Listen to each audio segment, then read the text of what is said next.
What really works when it comes to de-escalating anxious, hostile, or challenging behavior? Our free guide, CPI's Top 10 De-Escalation Tips, is filled with effective strategies to help you stay calm and manage your own response so you can handle challenging questions, set limits, and diffuse challenging behaviors before they escalate. To get the guide, enter cpisite.com/EP51 in your browser. That's cpisite.com/EP51, and we'll send you the guide for your trouble. If you're listening on YouTube, just click the free resource link below.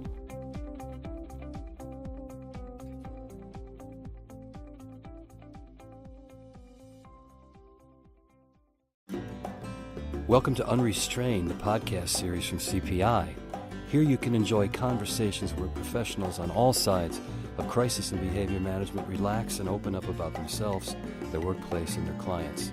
You'll get the latest tips and trends from the best in the business, so tune in often to integrate their experiences with your own. Hello and welcome to Unrestrained, a CPI podcast series. This is your host, Terry Vitone, and today I'm joined by Anna Dermenchyan. Hello and welcome, Anna. Thank you for having me. You're welcome. Let me tell you a little bit about our guest. Anna Dermenchyan is a senior clinical quality specialist in the Department of Medicine at UCLA Health and a PhD student in the UCLA School of Nursing. She started her nursing career in the cardiothoracic ICU at the Ronald Reagan UCLA Medical Center, where she cared for the transplant and surgical patient population for 5 years. In her current role, Anna leads, facilitates, and implements improvement initiatives in the area of hospital readmissions, mortality reduction, and population health management. Her professional interests include leadership, healthcare ethics and policy, quality and patient safety, critical care, work environments, and global health. Her passion for the profession and networking skills led her to establish the first hospital-based AACN, that's the American Association of Critical Care Nurses, chapter at UCLA in 2010, and she currently serves as the program chair. Today's interview will focus on a session Anna is giving at the upcoming AACN National Teaching Institute Conference that's being held in Boston this May 21st through the 24th. All right, Anna, let's begin. You're about to give a presentation on individual strategies to recognize and prevent workplace violence at the upcoming AACN Nurses NIT Conference in Boston. And in your recent Critical Care Nurse article, Addressing Workplace Violence, you cite some surprising statistics about the prevalence of patient-to-nurse violence. Could you share those with our listeners? Unfortunately, workplace violence is all too common in healthcare settings. According to Bureau of Labor Statistics, workers in healthcare and social assistance settings are 5 times more likely to be targets of non-fatal assaults or violent acts than average workers and all other occupants. For example, there's 11,000 healthcare and social assistance workers that were victims of assault by another person in 2010. Now, when we look at nurses, American Nurses Association has surveyed nurses and found that 43% of registered nurses and nursing students have been verbally or physically threatened by a patient or a family member of a patient. Additionally, 24% have been physically assaulted by a patient or a family member of a patient while at work. Other associations, like the American Nurses Association, surveys critical care nurses. And again, their numbers are about the same. They find 50 to 60% have been verbally abused, and 20 to 30% have been physically abused. There's a lot of hostility, and we will get into this later about why this happens in healthcare settings. Certain environments like critical care units or emergency departments, psychiatric units are at a higher, have a higher risk of the nurses experiencing violence. In an emergency department, some nurses report that up to 55% of them have experienced some kind of physical or verbal violence or both, which is very unfortunate. But this is the realities of in many of the healthcare settings today. So patient-to-nurse violence is remarkably common. That seems to be the message. Correct.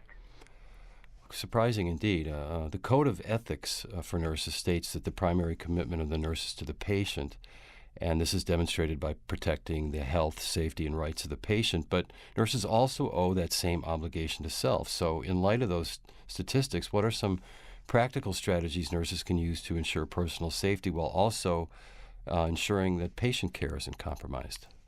Thank you for bringing up the Code of Ethics for nurses, because it is in our code that it's an obligation to take care of patients in their time of need.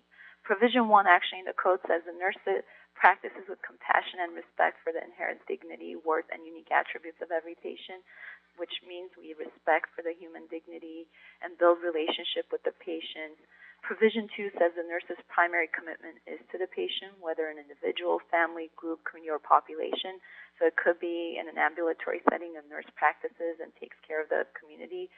It's about really meeting the needs of the patients and promoting and advocating for their rights and their health. Unfortunately, when workplace violence situation arises, the nurse's safety is compromised. Therefore, the nurse is not able to give appropriate, safe care to the patient. And in that situation, the nurse has to step back and assess the situation.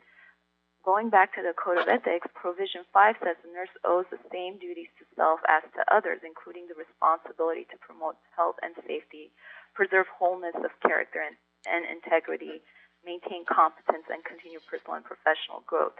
And in this case, I would say the nurse is responsible for learning all the things they need to do to prevent workplace violence. So learning the safety rules of their hospital, being aware what are the situations that they can then de-escalate if the violence arises. But when a nurse is placed in a situation, they need to get help, especially if it's in a situation where the patient is acting out physically or verbally abusing the nurse. This means getting others to help the nurse, either security or other interdisciplinary team members, being aware of what's going on. And if the situation becomes really bad, where the nurse their life is threatened, stepping out of that situation and getting security or police to be involved. I think later on in this show we'll talk about specific things that a nurse can do. But it's really important to not abandon the patient in their time of need. But if there's any kind of a life-threatening situation where the nurse is threatened, then stepping out of that situation quickly possible, getting help, and getting others involved in the care of that patient. I see in your article you've written specifically, nurses do not abandon their patients if they leave the room to call for help when they feel threatened. So that reinforces your point. Let me just say one thing. Sure. That it's important when we look at the law, too. The law says that we shouldn't be omitting or failing to act in a prudent manner. If we, for example, if a patient is in danger and we need to get them help, we have to follow process and procedure and get them the help they need. But in a space where it is very violent or abusive, that the nurse needs to step out and get help, and they shouldn't put themselves in the harm's way. Okay. So you spoke briefly in that answer about prevention, and I wanted to ask how you would rate the importance of de-escalation skills in managing potential or actual patient aggression. Speak to maybe why prevention is important overall, and then talk about some techniques that nurses can use to de-escalate agitated patients before physical or chemical restraints become necessary. Prevention is key, because in these situations, the most important thing to do is to prevent it from happening in the first place. And to be able to prevent it, the nurse needs to know the skills and the resources available to him or herself before the situation happens. A lot of times, human behavior is unpredictable. And in healthcare specifically, since there are so many stressors for our patients and their families, it becomes even more of a problem, and additional risk factors end up contributing to more of a stressful situation. So, for example, our patients are on different medications. They end up having surgeries and have delirious or other comorbid conditions that we might not have known come out while they're a patient in the hospital. And if we don't understand the history of that patient, if we haven't taken a good assessment, then sometimes we're caught off guard. So I think a comprehensive patient assessment is important, taking patient history, current medication conditions, looking to see if the patient has demonstrated past aggressive behavior, if there's anything documented before, and communicating with other team members that this might be a concern and an issue, where then we could proactively manage that patient and have things in place to then manage if something like that comes up. There are 5 signs of escalating behavior that the nurse can pick up on if they're taking care of the patient. If the patient is confused, this behavior is characterized by the patient being distracted, they're unsure of what's going on. The nurse could respond by showing concern, asking clarifying questions, and kind of provide assistance and factual information for that patient, or even if it's a family member feeling confused. Then if the patient is frustrated, if they're showing signs of frustration, they could seem impatient, they might have feelings of sense of defeat or try to get the nurse to get into an argument. And from this side, the nurse needs to just listen, show concern, ask clarifying questions, and provide assistance, and try to relocate the patient to a quiet location and just reassure them and make a sincere attempt to clarify their concerns. Another sign of potential behavior leading to violence could include blaming. When we notice the patients or families are blaming or acting in a way of accusing or directing blame to the team members. Sometimes this happens when it's an unexpected, death in the family and the patient is or that person ended up in the hospital, or a code situation, or just something that wasn't expected for that family member. So they are blaming the team. It's important to respond by disengaging them, bringing them to a place of calm and discussing it calmly, getting the team involved, having not just one person there, but few team members, asking questions, trying to create a safe space for them just to share and to get whatever they have out because they're struggling. Then another sign could be anger. This could be that they're starting now to become very aggressive, pointing fingers, shouting, screaming. If a nurse notices these types of signs, the appropriate thing would be to contact the supervisor or security, get more people involved, and maybe isolate that person if possible, because then if we don't control this, it could turn into hostility, where then there's a physical action or a threat towards the team members or to the nurse. And in this case, it's so important to get security right there immediately and get help, because by understanding the warning signs that are associated with violent behavior and knowing that security measures are in place, or we can reduce the risk of being a target of a workplace violence. And that's part of, the escalation. We first have to prevent it, knowing our policies, making sure that if someone is confused or frustrated, that we deal with it right away and don't let it escalate into then anger and hostility, where then it becomes an actual violent situation. So that's a lot of proactive measures that a nurse can take for the patient. In your article, you also write that patients and their families as well experience really high levels of stress in the critical care setting, and that these proactive and preventative measures can be very effective and sometimes critical in preventing abusive behavior. I know you've just shared some proactive strategies and techniques that nurses can use for potentially violent patients. How would that extend to the family? It's similar to how we deal with patients. We should show the same respect to the family members. And we want to do the things that will minimize disruptive behavior or violence by showing respect, actively listening, showing that we care, and also setting limits and projecting calmness. When we set limits, then we know from the beginning what our expectations are, and they should know what our expectations are. Units should have zero tolerance for violence, and that should be in their brochures they give out to patients or orientations they do. A lot of times, for example, in my own unit, we would give a folder to the family and patient if it was a specific type of surgery, so it was an education about what the patient had and what to expect, and then some of our policies for the unit, and that should be included in the unit information. So when families see it, they know that we do not tolerate any such violent behavior or physical or verbal abuse.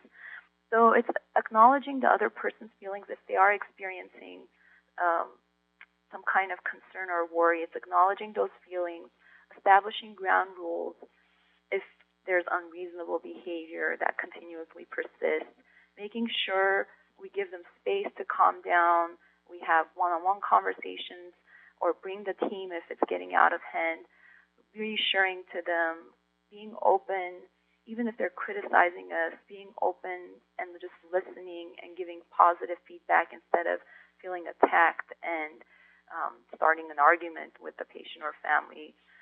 Asking for their recommendations. What would they hope to achieve? What is their goal?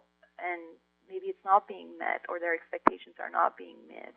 And then if it's getting really bad in a situation, making sure that the nurse has a way to exit if the conversation's not healthy, if someone's becoming really aggressive, is making sure that you can leave the room and get help. Things to avoid, making sure that you're not getting into this argument or starting a disrespectful conversation, because sometimes that could happen when they're personally attacking you. You feel like you have to protect yourself. But in that case, it's knowing that you don't want to escalate the situation. So attempting to bargain is not a good idea. Criticizing the person is not a good idea, or minimizing the situation. And really invading the person's individual space could get them to get more angry and hostile. So it's respecting that person, having space, giving them active listening skills, practicing all that, and getting help when the time comes to get help when you feel like the situation is out of control. Excellent. Now, in our pre-interview, you spoke to a case study that concerned an aggressive family member. Did you want to share that with us, Anna? Yes, I did. I was in a situation where in the ICU, I had a patient. It was a post-op, so after surgery, cardiac surgery, the patient unfortunately had some complications during surgery, poor perfusion to his gut, and they ended up having multiple abdominal surgeries because the gut stopped working. He just hadn't perfused well. So the family obviously didn't expect that. And it was the wife specifically involved in the care. There 24 hours. Sometimes we had to really force her to go get food or to rest. But it became out of control because he hemodynamically was unstable, so a lot of complications happened after surgery. Again, multiple surgeries after that surgery, and he just wasn't doing well. And the wife threatened team members. She said she was going to sue. She even went to the C-suite. We had so many departments involved. Our security was involved, our quality, as well as risk management. But what was helpful is we all came to the table and came up with a care plan for this family, and specifically how we would deal with the wife. And whenever I was taking care of the patient, I was in the room, and she had concerns, I would need to have a teammate, like a physician colleague, who would be in there with me discussing her concerns and addressing the problems. We really did it as a team approach because it was out of hand. It became very distressing for our nurses and other providers to just deal with the situation, because everyone felt that it was an unfortunate situation, but it wasn't something that we caused. It ended up getting out of control sometimes, where she was shouting and very aggressive, and we felt that it could get out of hand. But having a team approach in place, the care plan that we all followed, getting security help when we needed to, and just giving her space to calm down, I think helped us take care of the patient better. Unfortunately, the patient didn't make it at the end. He did pass away.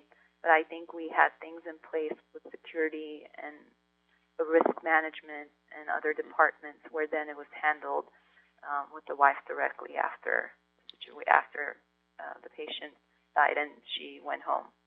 Okay, well, you mentioned the team approach in other departments, and that leads into, thank you for sharing that with us, Anna. My next question is about how all staff from all departments, and I think you spoke to this in your telling of that story, but how staff from all departments can play an integral role in recognizing and preventing workplace violence. Could you speak to the importance of why all staff in all departments need to be speaking the same language and understanding the situation through the same lens? Yes, and this goes to the policies. If we have policies in place and everyone's trained and knows what's expected, then we have a common language that we can share. And we could speak up. The important thing is speaking up when you notice something's wrong. And this could happen with any team members. Let's say a physical therapist was working with a patient and the patient becomes aggressive. It's sharing this information with the nurse and other team members where then we figure out what is going on. Is it an issue, just one-time issue, or was it something that has been happening with the patient and we need to deal with it? So it's different team members assessing the patient and if they're or family members and bringing it to the attention of the whole team. This could be social workers, it could be different providers, but if we have a team approach where hospital security is involved, nursing administration, risk management, even ethics or legal affairs, then we know that we're all on the same page and we're following the policy and we're providing the best care possible to the patient. So if it's an issue where the patient is violent, maybe we don't really know if it's a medication issue. Maybe a medication caused the patient to be that way, or a psychiatric issue. Getting like psychologists or a psychiatrist to evaluate the patient's decision-making capacity, or other people like security if we're feeling there's a threatening situation. Security is trained to really investigate the incidents, and more of their de-escalation process, they're involved in that process, and they could really target verbally or physical abuses and make sure that they're de-escalating the situation. If there's something even where security can't control, then they could involve law enforcement and get outside help if we need to at the hospital. But it's, I think, going back to learning what's expected, learning to see if there's a policy in place, what staff have to do to follow that policy, and then having a team approach where if there is a concern, there's a high-risk patient, then we talk about it and have a care plan in place, then to know what each of us have to do to take care of that patient. One other thing I would say is, like we have code situations, like we have different codes in the hospital. It's knowing what those codes mean and how to react to them. For example, we have code gray where we know it's a combative or abusive person. If you're in the immediate situation, what would be the thing to do is to call security, remain calm, and use some of those de-escalating techniques, engage coworkers, just remove patients or visitors if possible.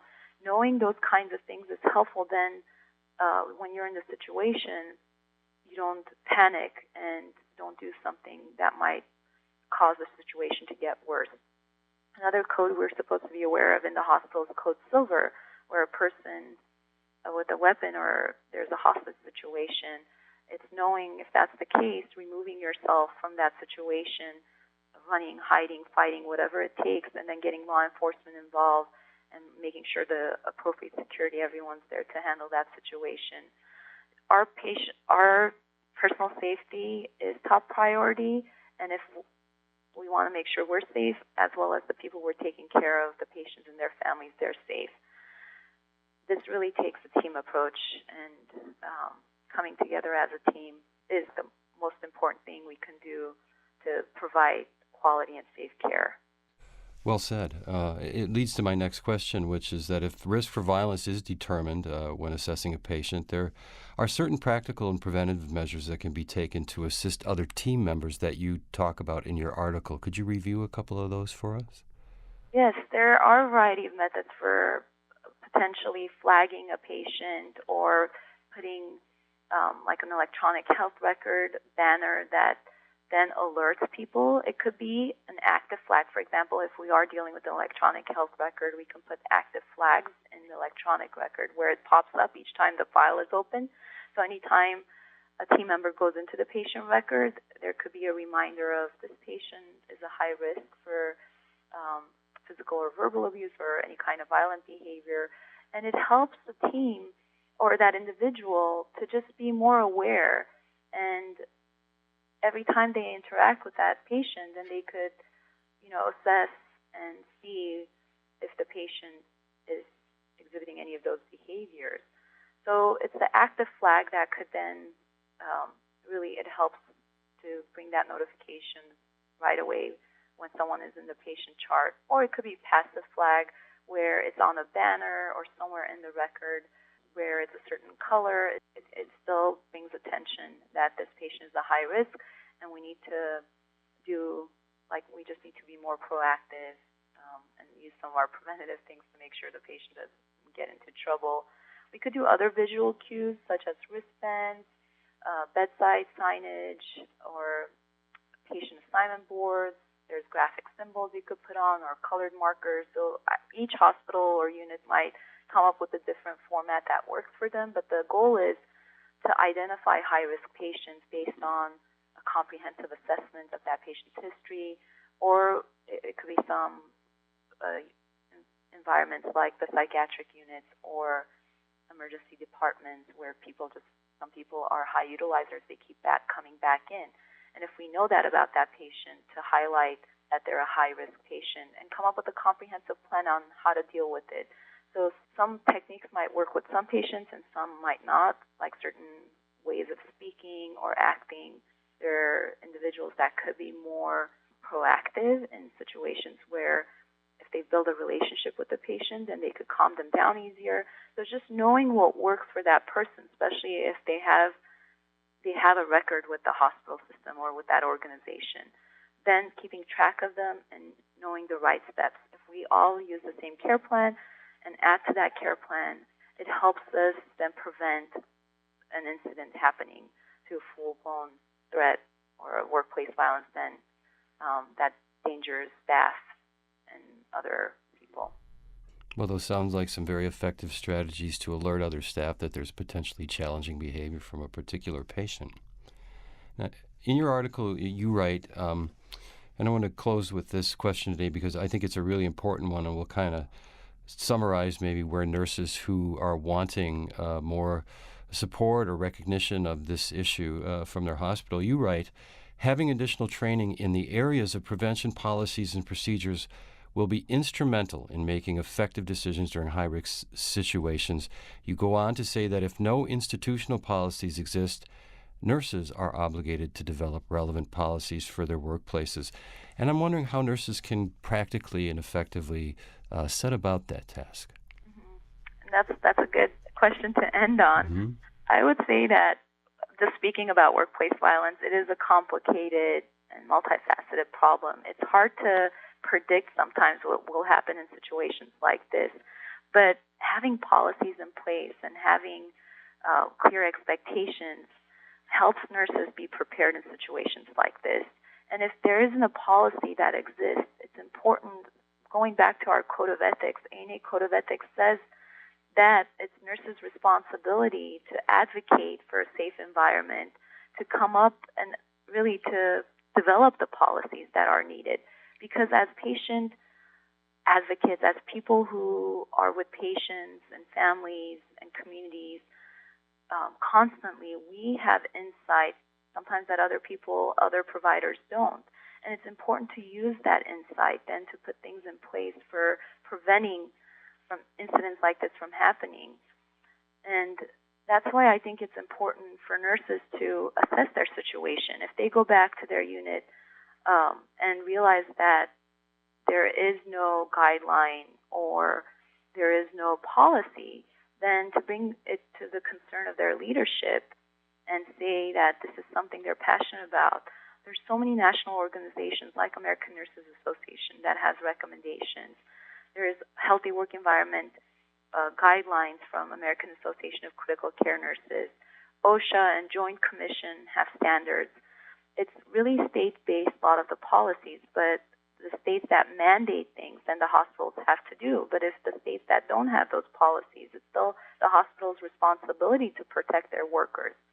And I think what's important, if a nurse has had a personal experience, when we talked about the statistics of how many people experience workplace violence, verbal or physical abuse, and other types of violence, if you've experienced this, then it is a personal story. Using that story to then share with others the importance of preventing something like that from happening again to you and to the others.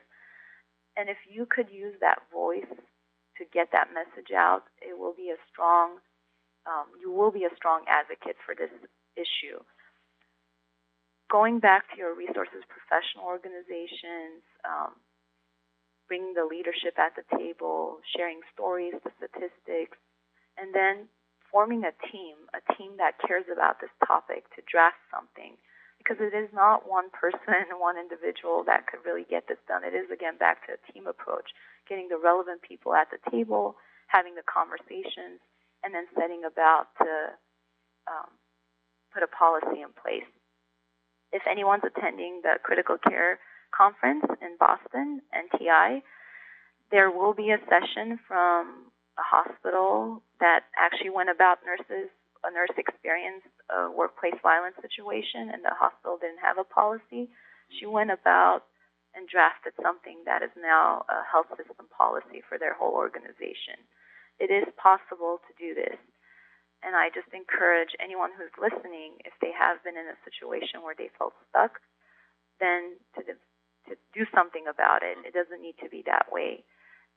Additionally, if you're really passionate about this topic, then to make it known in our communities where this is an issue. A lot of people don't realize that this is a big issue in healthcare, bringing this attention to our legislators, making sure that we put national policies in place to protect our healthcare workers. I think those are important steps to take as a nurse. Well, it sounds like there are some sessions at the conference that nurses can use in tandem to really get their arms around this topic about addressing workplace violence, and then going about setting about a policy initiative in the place where they work. Well, yes, and I would just add that American Nurses Association has an effort to end nurse abuse. They have a hashtag, actually, End Nurse Abuse, by supporting policies that help end violence against nurses. And anyone who's listening, you can take the pledge to support zero tolerance and sign up to get, notifications and information, and really be the promoter, be the advocate to end nurse abuse and workplace violence. Well, excellent. Thank you, Anna.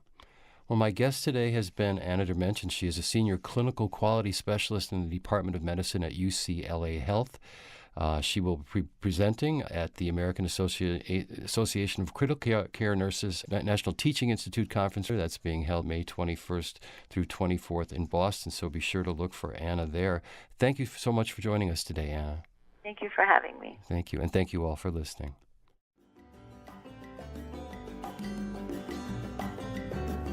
Thank you for joining us today on Unrestrained.